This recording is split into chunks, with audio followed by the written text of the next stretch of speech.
Hello everyone, and welcome back to another episode of Rod's Tabletop Hoops.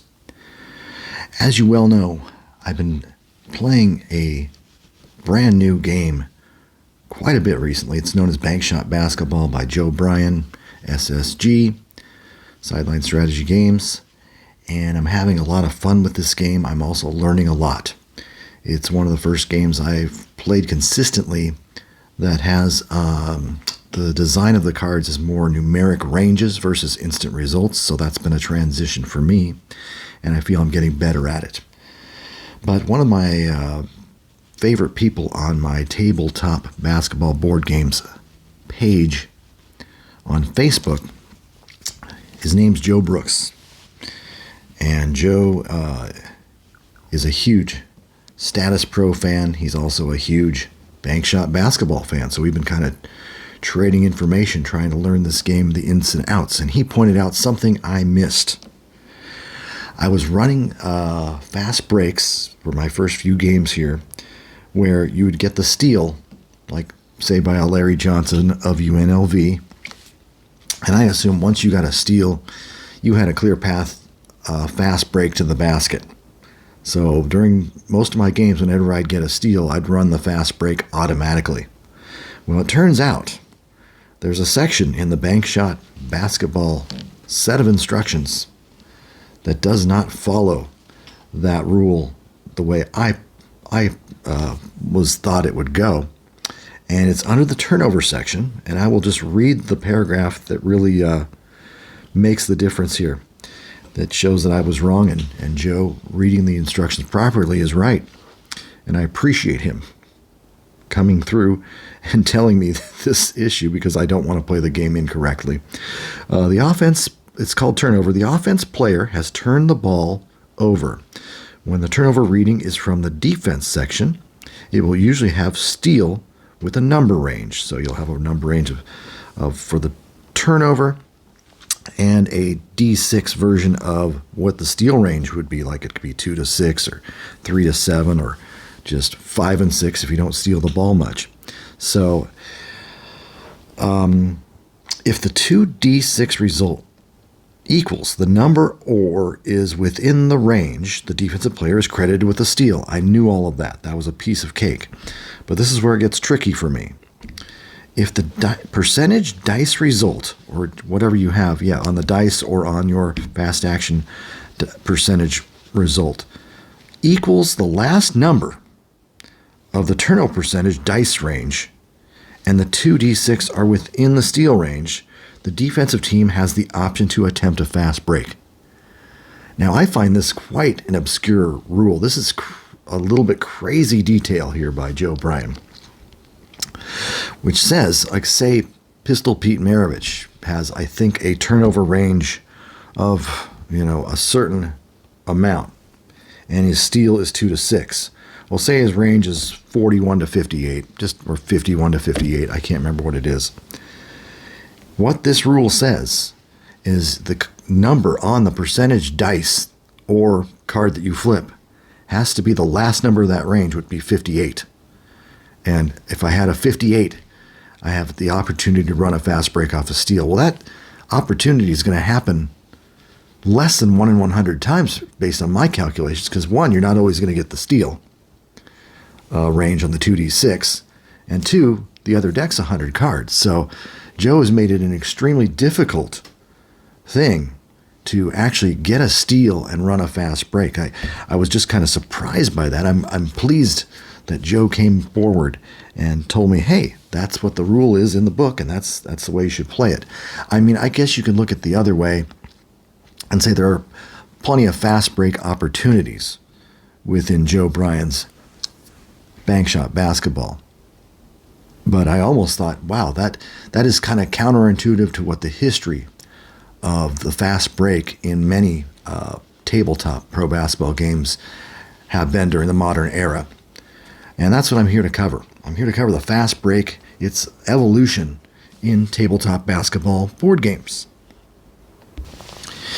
And I'm going to start with Bankshot, as if I have not talked about this game enough over the last 2 months. Bankshot has a built-in fast break. It actually has a deck of cards, a tall deck of cards labeled the fast break deck. So obviously Joe knows the importance of that simulation of a fast break in a tabletop basketball board game. Now this fast break deck has a little fast break heading, because whenever there's a rebound and a fast break is triggered, obviously not off steals too often, because as I just mentioned, but off of a rebound typically, there will be a little FB in the brackets, and that says flip a fast break deck card if you want to do so. You don't have to run the fast break. It's kind of an advanced feature, I guess, in that respect. So what happens when you flip that card is you get a generated result off the fast break deck card, of course. And that fast break deck card can be a number of things. It could be a 2-point basket. It could be a 2-point missed shot. It could be a held up fast break. You might not even get the fast break off. It could be a foul, offensive or defensive. It could be a turnover. There's all kinds of possibilities, a made or a missed shot. So I kind of did a little random survey of just a random pick of 100 of Joe Bryan's Bankshot basketball fast break cards, and I was looking to see what is the ratio of the results. There's just 100 cards. This is not a very big poll, so there could be errors in this. But I found out of the 100 cards, about 17 of those cards were a conditionally made 2-point basket. By conditionally, I mean every team card, and I haven't explained this yet either, in Bankshot basketball has its own fast break rating. And it can be as high as AAA. I can't remember if it's as low as D or E. I think E is the lowest maybe for the worst fast break teams. But if you're A, AA, or AAA, you're going to be able to pull off some of these fast breaks and not be conditioned. If it says 2-point basket, except for fast break ratings A through E, it serves as like a held up. So that's kind of a cool thing. It has a degree of fast break. Joe's taking these cards and saying, these teams can run, these teams can kind of run, these teams are not good at running the fast break. So, and that fast break could be adjusted based on how the defensive team can handle a fast break. And some teams hold the fast break back quite well. Other teams do not hold the fast break back well. So when I played that UNLV Duke game, Duke actually was rated +1, which is not a good defensive rating on the fast break. It elevated UNLV from a AA to a AAA, so they were capable of running the fast break, and that might have played a part in winning the game. I mean, I'll also argue there was a lot of fouls, and Duke played in foul trouble almost the entire game. But they trailed the entire game, and Larry Johnson had a tremendous performance. Didn't score too often off his own steals. He had like 4 steals in a fast break hoop. So, but that's how the game emerges. You grab a rebound, it goes to a card that says a fast break. You base it on the adjusted team fast break rating, and you score. So, and I don't find the fast break made a huge difference in my first few games played with Bankshot, but it's cool that it's there, and it's relatively easy to use.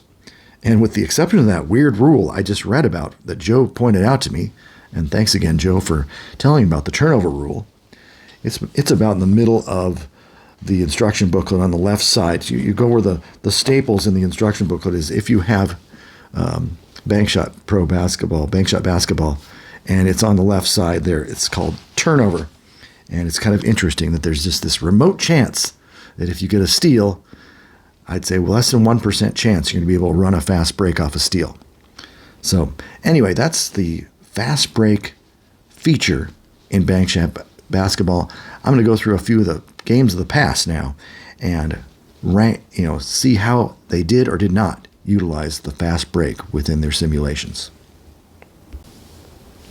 As long as I can remember, the fast break has been talked about and utilized at all levels of basketball, from high school to pro, to middle school, to college, to any league. They talk about, can this team run? Can they run and gun? Can they make a basket on the fast break? Well, if you look back in time, say back into the 1950s, and Agamco's pro basketball, You would swear that the fast break doesn't even exist. You take a look at Nagamco's product. Nagamco, the one with the spinner, they did that for, I think, baseball and football games in addition to Nagamco's Pro Basketball. You have simple little white cards, very small. And you think there's a fast break column? You think there's a team fast break column? No, this was the Stone Ages. This was dinosaur ages. There were no other games around. And so Nagamco was just trying to get 5 guys on a gaming table and getting them to communicate and trying to get them to score 2-pointers. Eventually 3-pointers as well. But Nagamco does not have a fast break function, and that's entirely understandable, of course. It is the pioneering game, and it actually put out a game and sold a lot of games, and it was actually considered a very good game, and I know there's some old-timers out there that still claim it's a pretty darn good game. A little bit before my time. I was born in the 60s, and I was born in 66, so I don't really have any relevant opinions of the 60s other than what I've heard, read, and seen on TV. So anyhow, Nagamco Pro Basketball, a solid game, no fast break. Moving on, I'm going to move on to another game that was developed in about 1965. It's called Pro Table Games Basketball, Pro Table Games Company Basketball, or PTG Basketball.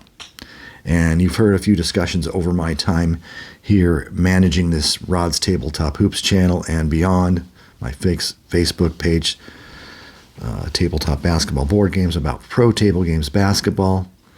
And this game I really did fall in love with last year. Of all things, started in 1965. I found out about it in January of 2022, really. I'd seen it on eBay. I'd never even touched it. Well, I ended up really liking the game. And it is a true, unlike Nagamco, which is a spinner, which a lot of people converted to dice anyway. This is 4 dice, a team possession card, and a set of individual player cards that look a lot like APA baseball game cards. Numbers 11 through 36, 2 dice indicating those figures, and then a play result where you come and look at a white playboard for baskets, missed shots, rebounds, fouls, turnovers, offensive fouls included, steals, injuries, that type of thing on a playing board. It was very simple, but very effective. People can pick out every flaw you want in it because it was designed in 1965. Of course, it was designed before the age of the steal and the block shot, so a lot of the defensive ratings are general, but there are some individual defensive ratings on these cards. But do they have a fast break? That is the question today. And the answer to that is no.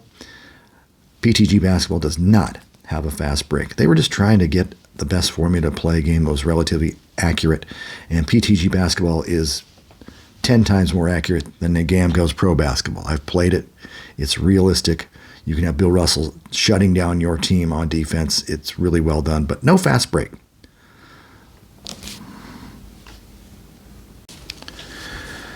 By the early 1970s, after a decade of virtually no fast breaks in tabletop basketball, and I'm not even going to mention APA Pro Basketball, which came out in the mid-60s as well. That game was just a dreadful game for a number of reasons.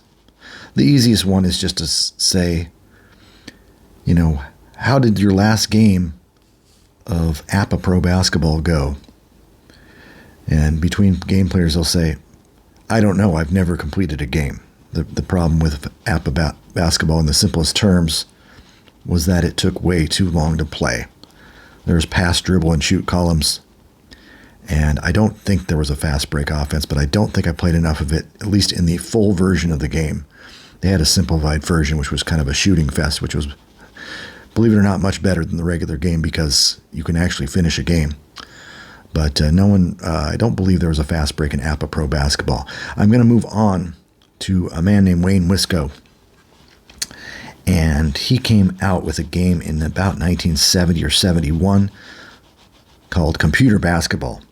Computer Basketball, it has the finest looking tabletop game basketball box, if not all sports game box in the history of sports. It's It's just dynamic. I just love this box. It's just totally art, piece of art deco. I could frame the computer basketball box on a wall and enjoy it. But anyway, Wayne, his game operates fully on a set of dice and some charts. So there's no fast action cards, play action cards, player determination cards, whatever you want to call them in computer basketball. It's all dice driven. But Wayne, basically for possession, he has team offense and team defensive cards. Sometimes you're using the team defensive card, and and that'll maybe sway the ball away from a player you want to give it to, or put it in a position where the shot is guarded and more difficult to make. Other times it's the opposite if your team does not play very good defense. But he's also got a set of offensive cards. In one side it says something like regular team offense, but the other side says fast break offense. Now, I believe that fast break offensive team card, which I didn't use too much since I haven't played this game in a while, but I think I would occasionally bring it out. You'd flip the offensive card over for the team fast break offense side of the card, and you could choose to run a fast break. And I think that with that fast break card came more opportunities at higher percentage shots, but also a higher opportunity of turnovers and offensive fouls. I think that's what Wayne's whole theory was when he came out with computer basketball. But either way, computer basketball operated for 3 seasons. 70-71 season came out probably in late 71, then 72 and 73 followed. And those are 3 great seasons of cards, 10 players per team. And it has a fast break offense. You don't really feel it too much, but that was the beginnings. He was the first, possibly, game that had a fast break offense. It at least was a footnote, and it actually can be employed in this game. The game still plays pretty fun today, considering it's well over 50 years old now. So thanks, Wayne, for coming up with a game while he was a student in college, and just put it together and was trying to pay his way through school. And I'm occasionally in contact with Wayne, and he talks about making another version, another release, an anniversary release perhaps of computer basketball, but for now that's on hold, and I'm sure he will update us if he decides to go forward with that project, because there's been a few requests. I get requests all the time. Hey, is Wayne coming out with that game? Hey, has Wayne got any more of that game remaining? So anyway, computer basketball, it does have a fast break. Moving right along, I'll move on to another game. You will not recognize the name as easily as its future name, but this is the NBA Players Association basketball game. It doesn't exactly roll off the tongue. Later on, of course, it became known as Status Pro Basketball. Probably went through a buyout and became Avalon Hill came out with its game and numerous styles of boxes that a lot of people really enjoy, including Joe, who I mentioned earlier. But NBA Players Association basketball, the cards are all similar, like I noted earlier, to Bankshot as far as looking at number ranges. And the first, 2, 3, or 4 initial years of the game, the cards are pretty nondescript. They don't have a lot of steals or blocks or anything. They have blocks, but they don't have individual steals, because the game began in 72 or 73. I can't even remember. I've got the one with the 72-73 season in it, and it did not have steals, but it also do not believe it had fast breaks.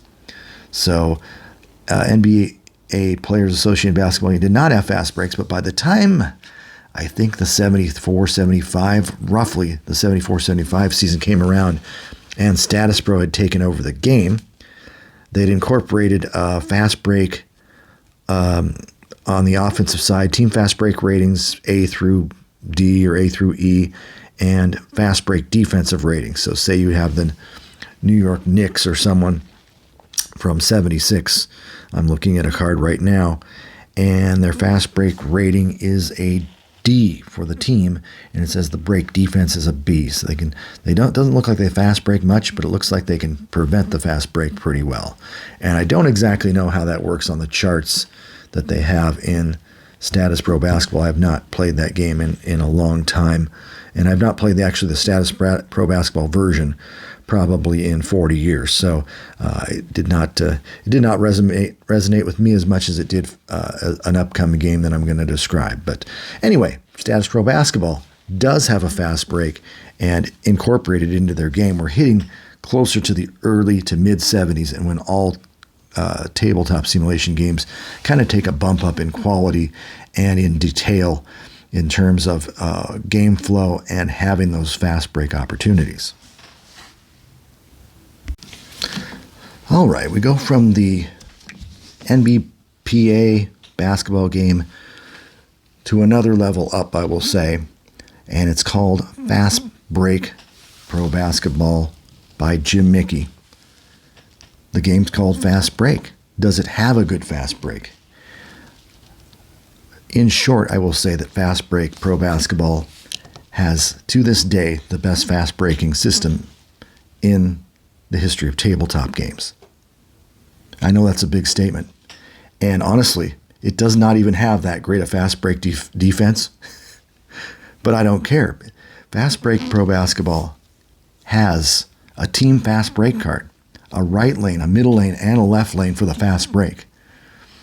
And every team has a team fast break card. And that team fast break card could be great, like the running and gunning Lakers of the 80s, the fabled Boston fast break of the 60s,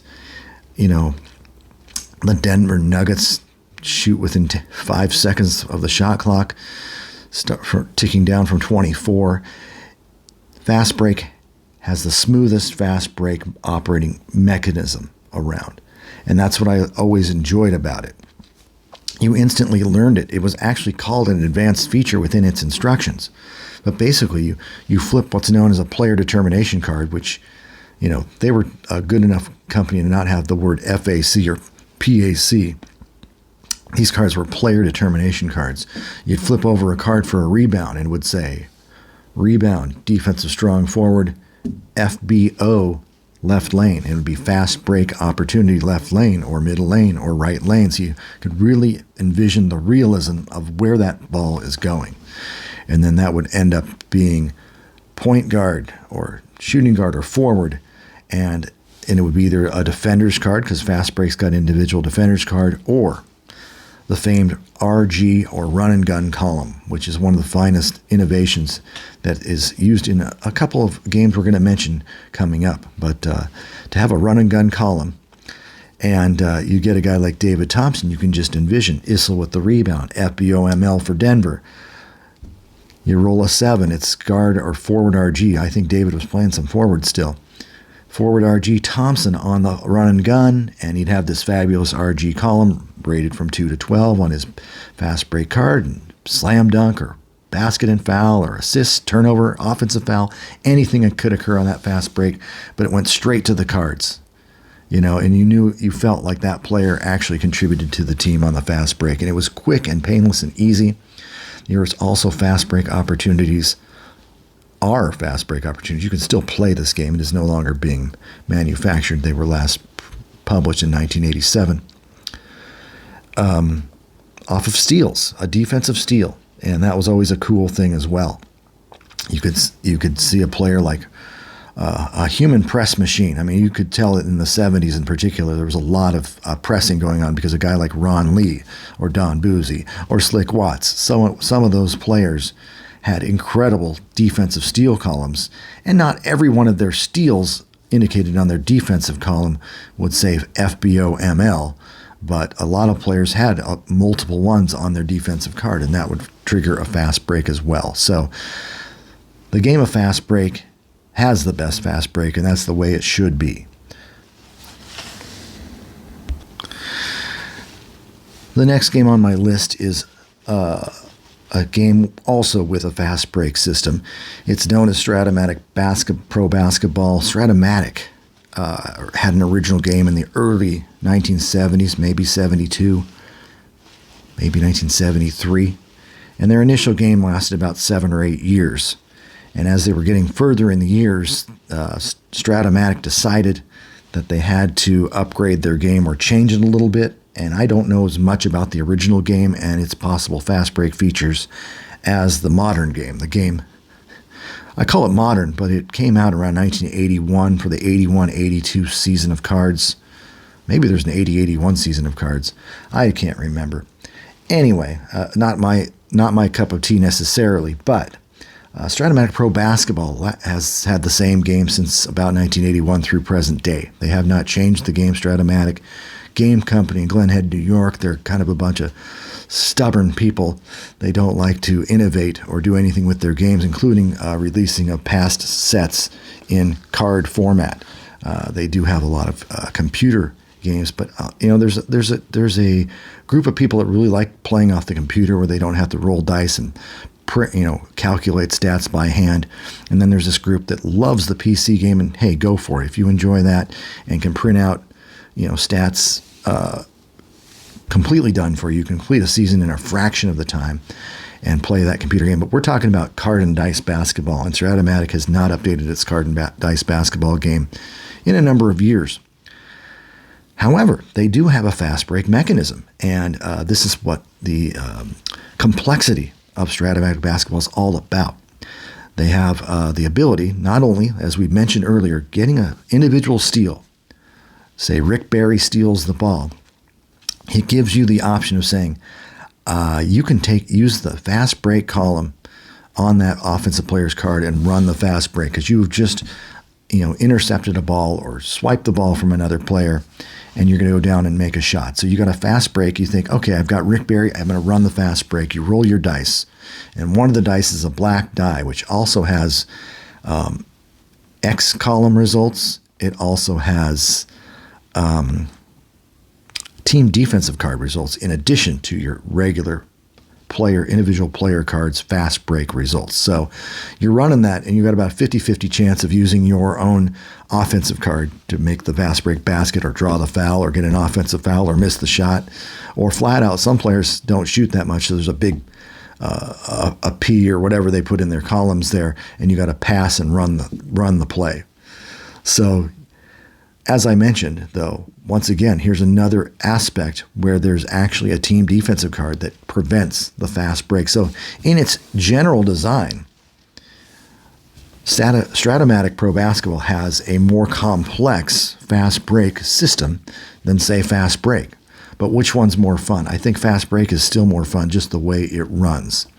And the difference in Stratomatic versus fast break is automatic. Yeah, you can say, I don't want to run that fast break. I want to slow it down. Why would you want to do that? I don't know. Guarding a lead late in the game. I don't like playing that way, though. I like going for the kill. Stratomatic, you have that option. I'm going to hold back. I'm going to run the fast break. I'm not going to run the fast break. You can also run kind of what is known as a fast break offense. You get a rebound off a made shot, and you can determine whether you should run or not. And that's why it's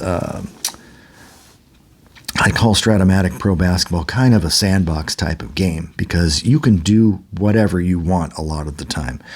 There's within restrictions, of course, but you have individually offensive players, and you draw a card that says you have an open position shot, and some players can be outside, some players can be positioned inside, some players can be in a position to penetrate. And of course, the fast break column is the fourth column. So you basically can be that human being. You're not only controlling which player gets the ball, you're telling that player what to do with the ball. So that's another deeper level of Stratomatic Pro Basketball. And I heard a comment on one of my replies to a review or something I said about Stratomatic, and that is, am I smart enough to know what, say, Larry Bird knows what Larry Bird will want to do on a certain play? Do I know he wants to shoot the outside shot, penetrate, or be positioned inside, make a shot, or should he run the fast break?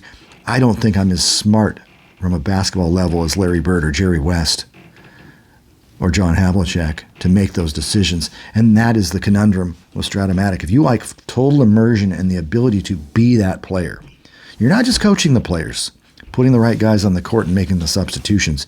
You are that player to an extent. And of course, it's up to Larry to make or break your strategy by making the shot, making the assist, or, turning the ball over. So anyway, that's Stratomatic Pro Basketball in a nutshell, and its fast break system. The next sort of sandbox type of game I'm going to get to today, and how they handle the fast break, is a game I just played a few months ago for the first time. It's a real arcadey version with some all-time top 75 players in NBA history. It's called Triple Threat Basketball. And Brian put together this little game, which actually has a very good flow of offense. If you want some realism, go to the Triple Threat Basketball site, and I believe the game, with the 75 player cards, you get a PDF for like $10 and try it out. It basically has, by the roll of dice, it's not as detailed as far as individual teams go, because all it has is an all-time set of 75 players. You roll the dice at the start of a possession, and you get to see whether you're using a set offense off a made basket, or a missed basket, or a fast break offense off a made basket or a missed basket. So you really get that transition type feel. Not only when you're in a set offense, you get to see how that ball moves around, but in the fast break offense, you can see how the play flies through, and certain players definitely perform better in a fast break situation, particularly little guards like Nate Tiny Archibald, even possibly Oscar Robertson or Pistol Pete Maravich, those type of players.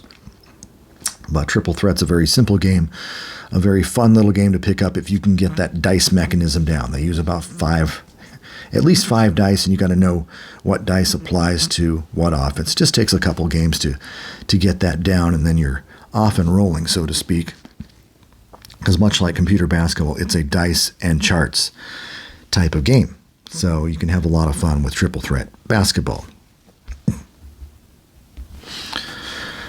The next game I'm going to talk about, its fast break, has probably what I almost consider the second best fast break system, and it's to the Fast Break Pro Basketball game. And it's a person named Mark Baselio who came up with a game that's predicated on the same type of gaming engine as Fast Break, but definitely has its own character and is refined and modernized. It's really a very well put together game. It's called Hoops Tabletop Pro Basketball. Now, Hoops has been out for at least 10 years, roughly 10 years now. I'm sure they were doing research many years. Mark and his brother Andy were doing a lot of research prior to coming out with Hoops Tabletop Pro Basketball. But Hoops has a tremendous fast break engine. It even has, similar to fast break, not a run and gun column, but it's actually called a fast break column on each individual player card. And that fast break, much like the game of fast break, can be activated off of a rebound. And you have two fast action cards, play action cards, whatever you want to call them, and it'll indicate off that rebound that there's a fast break. And simply on one of the other cards, you got two facing cards. One of them is labeled fast break, and it tells what player it goes to. You instantly roll the dice on the fast break column for that player, and Russell Westbrook goes in for the slam dunk, or misses the shot, or passes the ball off. That type of thing. So it's a very well done fast break system. Once again, on the defensive card, you can get a steal. And I think it initiates a fast break automatically off every steal. Unlike fast break, on maybe a half of its defensive results, you get a fast break opportunity. This one, I think, goes with it every single time. And once again, you just look over at the flipped over card on the play action deck, and boom, you've got a fast break running. And Hoops Tabletop Pro Basketball is very good with that and the way that game flows. If that's the type of game you like, it's kind of an instant results type of game. Status Pro has a different version, kind of like Bankshot. You're looking at ranges of numbers. You're looking at that. But both of them have play action cards or fast action cards that reveal a fast break opportunity. So that's what makes Hoops a fun game to play. And finally, another recent addition, but not too far off, a distant cousin, and Andy Vasilio's 2B2K College Basketball 2000. And it has a design that came out a few years earlier. Mark tells me this. A few years earlier than Hoops. And it's designed, obviously, just for college basketball. In this game, I've played a game of it. And because I knew Hoops Pro Basketball, I picked it up in a matter of minutes. I made a couple of tweaks at the halftime of my 1983 NCAA championship game between Houston and NC State, and I think I had the entire game figured out by the end of the game. Bankshot basketball has a lot more intricacies and a lot more, a few things that you got to really get down pat before you can say you've mastered the game 100%. I think CB2K learning curve might be a little bit better, even if you didn't play hoops first. But CB2K has got a lot of the same mechanisms. It's got a much smaller, physically smaller, and fewer cards in their action deck. But the question is, does it have a fast break? Yes and no. It has a fast break if you get a steal. Like Clyde Drexler steals the ball for Houston, and you can run.